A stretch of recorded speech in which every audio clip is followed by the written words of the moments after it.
முருகப்பெருமான் 6 படை வீடுகளில் விளங்கி இருக்கின்றான். 6 படை வீடுகள் என்பது முருகப்பெருமானுடைய தலப்பெருமையாக விளங்குகிறது. இந்த ஒவ்வொரு தலத்திற்கும் அருணகிரிநாதர் நேரடியாக சென்றார், நின்றார், பாடினார். அதாவது அந்த மூலஸ்தானத்தில் போய் நின்றார் அருணகிரிநாதர். நின்ற அடுத்த நிமிடம் திருப்பரங்குன்றங்கிற தலத்தில் போய் நிற்கிறாரா, நின்ற அடுத்த நிமிடம் அருணகிரிநாதருக்கு பாடல் தானாக ஓடி வருகிறது. புஸ்தகத்தை பார்த்து படிக்கலைங்க, புஸ்தகத்தை பார்த்து இட்டு கட்டலை. இட்டு கட்டுகிற மெட்டுகளெல்லாம் இன்றைக்கு இருக்கிறது. ஆனால் அருணகிரிநாதர் பாடுகிறார். நின்ற அடுத்த வினாடி முருகப்பெருமானுடைய திருவருள், அறிவுமறி தத்துவமும் அபரிமித வித்தையும் அரியன இமைப்பொழுதில் வாழ்வித்த வேதியன் அப்படிங்கிறார்.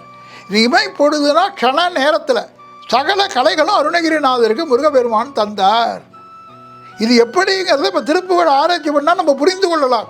திருப்புகழில் ராமாயணம் இருக்குது, திருப்புகழில் பாரதம் இருக்குது, திருப்புகழில் பாகவதம் இருக்குது, திருப்புகழில் கந்த புராணம் இருக்கிறது. திருப்புகழில் இல்லாத விஷயம் கிடையாதுங்க. இன்னொரு பெரிய விஷயம் என்ன தெரியுமா அன்பர்களே, நாம் அனைவரும் 7 தெய்வங்களை தான் கும்பிடுகின்றோம். எல்லோரும் பக்தி எல்லாருக்கும் இருந்தாலும் ஒரே சுவாமியை எல்லாரும் வணங்குறது இல்லை. இப்போ மானம் மறைப்பதற்கு தான் உடை, ஆனால் எல்லோரும் ஒரே கலர் ட்ரெஸ் போடுகிறார்களா? கிடையாது. ஒருத்தருக்கு மஞ்சள் பிடித்திருக்கிறது, இன்னொருத்தருக்கு கருப்பு பிடித்திருக்கிறது, இன்னொருத்தர் பச்சை நிறம் தான் என்னுடைய இச்சை நிறம், பச்சை நிறமே இச்சை நிறமே என்று பாடுகிறார். அப்போ ஒவ்வொருவருக்கும் ஒரு கலர் பிடித்திருக்கிறது. என்ன காரணம்?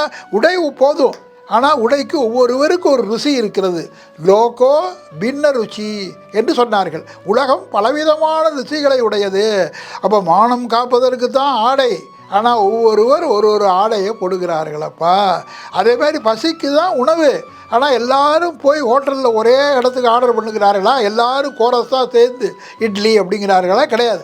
ஒருத்தருக்கு இட்லி பிடித்திருக்கிறது, ஒருத்தருக்கு உப்புமாங்கிறார், இன்னொருத்தர் தோசைங்கிறார். ஆனால் உள்ளே போய் பார்த்தா தான் தெரியும், எல்லாம் ஒரே மாவு தாங்க, அரிசி மாவு தான். அப்போ பேரன்பர்களே, ஒரே அரிசி மாவு ஒருவருக்கு இட்லியாகவும் ஒருவருக்கு ஊத்தப்பமாகவும் ஒருவருக்கு தோசையாகவும் இருக்கிற மாதிரி ஒரே ஆதிசக்தி தான் ஒருவருக்கு கணபதி, ஒருவருக்கு முருகப்பெருமான், ஒருவருக்கு விஷ்ணு, ஒருவருக்கு சிவபெருமான், ஒருவருக்கு அம்பாள், ஒருவருக்கு ஐயப்பன், ஒருவருக்கு ஆஞ்சநேயர். இந்த 7 தெய்வங்கள் தான் நம்ம கொண்டாடுவது. 7 தெய்வங்கள் தான். சரி, இந்த 7 தெய்வங்களையும் பற்றி தனித்தனியாக எல்லாரும் பாடியிருக்கிறார்கள். உங்களுக்கு அடுத்த வினாடி தெரியும். கணபதி பற்றி பாடல் உடனே சொல்வீர்கள், அம்பாளை பற்றி பாடல் உடனே சொல்லலாம். ஆனால் இது வெவ்வேறு புலவர்கள் பாடியது.